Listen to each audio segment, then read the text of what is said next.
Hi, everybody. This is Print and Play Games as narrative catalysts, making stories through subversive play. And my name is Tanya Pobeda. I'm a PhD candidate with Ryerson University in the Communication and Culture program, actually in the Technology and Practice stream. And I make board games and I play lots of games.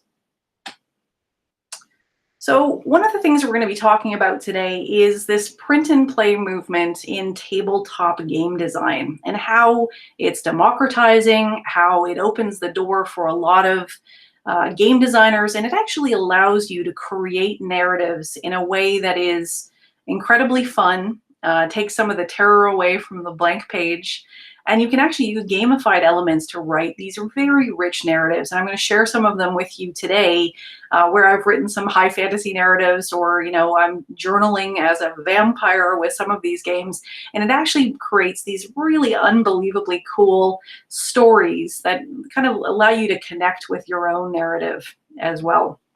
So these slides are going to be yours to keep, and here's a list of my curated most fun games. They're available for very, very little money, in many cases $3, $4 maximum, and they can give you a very rich play experience with you, your family, and your friends, even online. Tassimasi is a great example of Elizabeth Hargrave game, which is literally a little packet of cards. You can pop it in your pocket, you can play it in line. It's about the Victorian language of flowers. There's Black Sonata by John Keane. It's a game about revealing the identity of the Dark Lady of William Shakespeare's sonnets. Fire in the Library, a game about rescuing books from a burning library. They're all print and play. Dungeon Hero is a great example of a little dungeon crawl that you can take with you. It's super compact. It's a little tiny booklet, and all you need is a dice, a bunch of dice, and a piece of paper. So some really, really fun examples of games. And where this is all coming from is this zine movement in tabletop game design. It's DIY, it's punk, and it can be very subversive because it's basically circumventing the major publishers and allowing people to share their narrative, share their games with a wider public. And you're going to find things in the print and play culture, and I'm going to include links in the presentation, stories you will never hear from a lot of mainstream publishers. And one of the reasons this is really, really important to me in terms of both play and telling stories is not everybody gets to design and create games. My own research in my dissertation is all about representation in board game design and tabletop design. And what you find is a stark disparity. My research uncovered that of the top 400 Board Game Geek listed games, that's a big portal with millions and millions of users every single day of board games, 92.6% of the designers of those board games in the top 400 were white males. White women represented 3.3% and BIPOC men 4.1%. So you can see that not everybody gets to design games and create experiences for players. It's a very skewed, very racially non-diverse community. And, this kind of print and play and zine culture is actually trying to upend that. And again, the racial disparity is really, really stark in board game design. You can see here, just looking at the men who design board games, 96% of that total is white. So one of the reasons that I got so interested in board game design was the work of Anna Anthropy, and reading her writings and thinking about the recursive nature of game design. There's one really, really important and powerful fact that she shares is a lot of game publishing is recursive. It tends to draw upon things that sold well in the past. You ever wonder why a lot of AAA games are shooters? Because shooters sold well before. But there isn't a lot of rich storytelling. It wasn't certainly in the early video game industry. Things were very derivative of earlier successful games. And it's sort of like shoveling out the same old. There's actually 223 different board games about Lord of the Rings. So just an example, a lot of it tends to be very derivative of particular IPs or things that have sold well in the past. And it's been mired in a very old set of ideas from a very narrow demographic of the human population. And the idea here with zine culture is really anyone, in this case with some of these older zines, anyone could make a magazine, and now in this case anyone can make a game. And this is, you know, where the subversive culture of zine magazine creation comes into play in terms of telling stories. It's a pop culture mashup. In some of these examples I'm including here, it's subversive about what is femininity. And some of this was really, really a tectonic shift. You know, when I first encountered zines in the 90s, I was incredibly inspired by them because it basically allowed you to express yourself in a way that where there was no gatekeeping, there was no filter. There was no one telling you, hey, don't say that because it's going to, you know, get you in trouble. So I really, really think that ethic is coming up in tabletop and board game design. And this was kind of the heart of the movement. You know, every girl out there should take some photos or write some poems or rants or essays or short stories and start her own true, passionate, heartfelt zine. And what I'm going to share with you today is there's a way to get to your narratives just through gameplay. The other thing that I really want to situate you in is one of the reasons I discovered the richness of print and play was an idea that came from reading this book by Shira Chess called Play Like a Feminist. It's almost like a manifesto. It's very short and it's wonderful because it talks about the fact that we're constantly in our culture currently, even during the pandemic, we must go, go, go, go, go, be productive at every moment of the day. And what she's saying is, no, you must play. It's a human right. And you must have leisure. It is a human right. And she said, particularly women and people, particularly BIPOC people, have significant challenges in getting access to leisure, and that you must play, that it is an imperative. And the reason it's an imperative is in this quote, she says, being playful has power. It is infectious, unifying, and gratifying. We play to become fulfilled and give our voices more volume. And the idea here is that this is play is a subversive act. Telling your story is a subversive act. It's going against the mainstream. You're telling your truth. You're writing down your narrative is a subversive act. And this is a bit of a content warning with this particular quote, but one of the reasons that zine culture, you know, was rendered kind of necessary in the earlier parts of our history in the 80s and 90s, in the 70s as well, is because when you look at popular contemporary media, even now, in this particular quote, women see themselves as slapped, decapitated, laughed at, trivialized, pushed, ignored, stereotyped, kicked, scorned, molested, silenced, invalidated, knifed, shocked, choked, and killed. And so if you want a different story, then you have to go out there, tell that story of hope yourself. And so Reinstein is saying here, because every time we pick up a pen or an instrument or get anything done, we are creating a revolution. We are the revolution. And I see that happening in print and play culture. And these are some terrific examples of print and play culture that is really subversive. The idea that, you know, in this case, Anna Anthropy's game is a single sheet of paper. And you can play this through and have hours and hours of rich narrative experiences you're creating through random elements like card draws and dice throwing, and in this case, coin flipping. In Tavern at the End of the World, you're in occupied territory and you're an innkeeper in that occupied land, and you're giving service to a bunch of, you know, weary travelers and people who want to create a better world for themselves. And she was part of the Occupy Wall Street movement. I know you've probably touched on Anna Anthropy. And what she's doing here is she's actually giving you an experience to think and embody what an innkeeper in an occupied land might do who's trying to help a resistance movement. And it actually allows you to create these really gorgeous stories just through, again, card draws.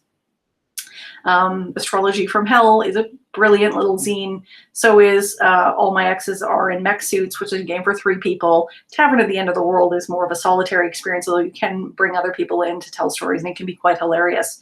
But the idea there is it's a low footprint, low cost experience, and you can actually, you know, create some really fabulous stories from it. So with Tavern at the End of the World, literally all you need is depicted here, a game sheet, which is just that one pager that you can buy for about $3 off of itch.io, a tarot card deck, but you don't even need that, a pen and paper, and coins for an occupied land. In this case, I'm using feng shui coins that I had around the house, but you could just use Canadian money because occupied land. And what's really, really interesting is it draws on what would be classified from a game's perspective as an Aliyah game, which is a game of chance, that randomized elements such as card pulls, die rolls, or coin flips help you make narrative choices. And I find it an incredibly rich and fertile area, maybe because I like games so much, to have like some of the decision making taken away from me a little bit. So you don't have that terror of a blank page. You have some things that can actually prompt your creative experience. So you'll see what I mean in a sec. So, and the big general philosophy from Anna Anthropy is, you know, she's been writing for a long while about the fact that she really wants to fill a blind spot in history, particularly in the games community, that, you know, game makers, amateur game makers have been creating personal games for a long, long time. You know, since before your Xbox, since before your PlayStation, lest we forget where we come from, lest we forget what we're capable of. So in the example of the Tavern at the End of the World, just to give you an idea, I named my tavern the Hobo's Pudding Pub, because, you know, my last name actually means hobo in Czech, which makes me very happy, and the Hobo's Pudding Pub, which just sounded funny to me. And so, you know, if the town is overrun with fascist orcs, in this case, who despise science, learning, and compassion, this is my story, they want to take the country back to the Dark Ages, and the country possesses a rare resource, I said in this case, emeralds that the orcs believe have magical healing properties. Orcs aren't the real power, however. They're just violent and evil enforcers of wealthy immortals who live in walled castles in another land. The story goes on for a while, but it allows me to take card draws from things like a tarot card deck or a random draw online. And in this case, I actually pulled a major arcana card, which is the Empress. She's a blonde, blue-eyed, very luxurious-looking woman who, you know, this card prompt kind of came up, and I was able to write a story about the fact that if it's major arcana, which is basically some of the major cards, it would be like the kings, queens, and jacks of a standard playing card deck. That means it's somebody famous who's just walked through the doors of your tavern. And in this case, because it was the Empress, I made her a member of the royal family of immortals, but she's sympathetic to the resistance movement. And, you know, this actually puts a little more heat on your establishment when you draw a card like that, because this is royalty kind of stealthing her way into your tavern to kind of take a look around and help you. And I could create a whole narrative from those random card pulls. And it actually results in an incredibly rich story that is so fun to read. I'm going to actually have to make sure that I label these things fairly well, so, you know, my daughter or partner don't happen upon them and think I'm writing weird diaries. But they actually result in some really, really fun and interesting stories that allowed me to take off and think about, maybe this is a possibility for another game, or maybe this is a short story or a piece of fiction.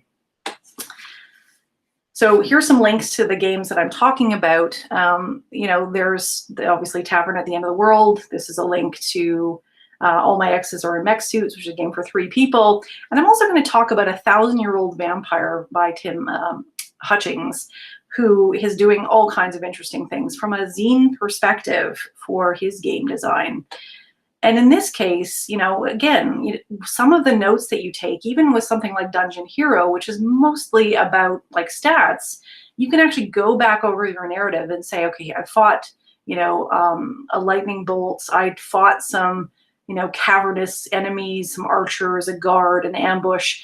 And you actually end up with a really interesting outline for a high fantasy story just from throwing dice and having certain skills. So this is an example of 1,000-Year-Old Vampire's aesthetic, which I think is gorgeous. And the idea is you're a vampire with a bit of a memory problem. For anyone who has ever seen the movie Memento, where it's a person with very limited short-term memory, and he has to write notes to himself to remember what happened to him during the day, because he can't remember when he wakes up every day. It's a similar notion with a 1,000-year-old vampire, that you're basically walking through the world and you can only retain 5 memories. And you actually can design your character, you can have familiars, you can have like a social network a little bit, you can, and a lot of it is random prompts and gameplay in this beautiful, robust book. And because I couldn't get access to the book itself, I basically just printed this thing. It's quite large, but it's just a bunch of prompts where you can go, you know, through a dice toss and find, you know, different prompts, like you develop a plan and carry it through with ruthless efficiency, bringing death and destruction to an immortal character. You might either reclaim a resource they took or destroy them. Check a skill. So it actually is like a bunch of sort of choose your own adventure stories, but you write them down and you can keep, you know, your 5 favorite ones, because those are the memories you can retain. So it ends up being an incredibly rich sort of journal experience. And you end up, I do these little drawings in the journal, and it's actually incredibly, incredibly fun. And the stories that result are really powerful and quite rich. So, you know, one of the things that I identified in the narrative that I pulled together for the 1,000-year-old vampire was I was actually telling my own story with this. So it was quite funny. I decided to make my vampire, you know, Tatiana, daughter of Bill and Beulah. She was raised in a trailer park in Western Canada. I decided to make her actually identical to me. That's where I was raised, except my mother's name is not Beulah. And, you know, create a narrative about this vampire and her familiar Donk, which is a hilarious name, I think. And you can actually, again, build something really, really fun, funny. And it also really helps you kind of situate yourself as well. If you want to go as close to reality as I did with this particular narrative, you can. So the big upshot with these types of print and play games is it actually tells very different stories, gets you thinking in a very different way than most mainstream games might get you thinking. And it actually starts you down on the road, as it did me, to gaming more, which is an imperative, and actually getting involved in game design, because you can see the simplicity of it, and then the authenticity of some of the voices that are pulling these types of print and play games together. So I really want to encourage you to get involved, because I think it shared with me that anyone can be a game designer and that anyone should be able to tell their story, because that in itself is a really subversive act. So thanks so much for listening to this. And again, this is just a quote from Lin-Manuel Miranda about the fact that it's a combination of luck, design, and a creative expression that gains a new force. Telling the right story at the right moment can have really transformative impacts on society. So this is how you get in touch with me. And once again, thank you so much for your attention. And I really appreciate the opportunity to chat with you today.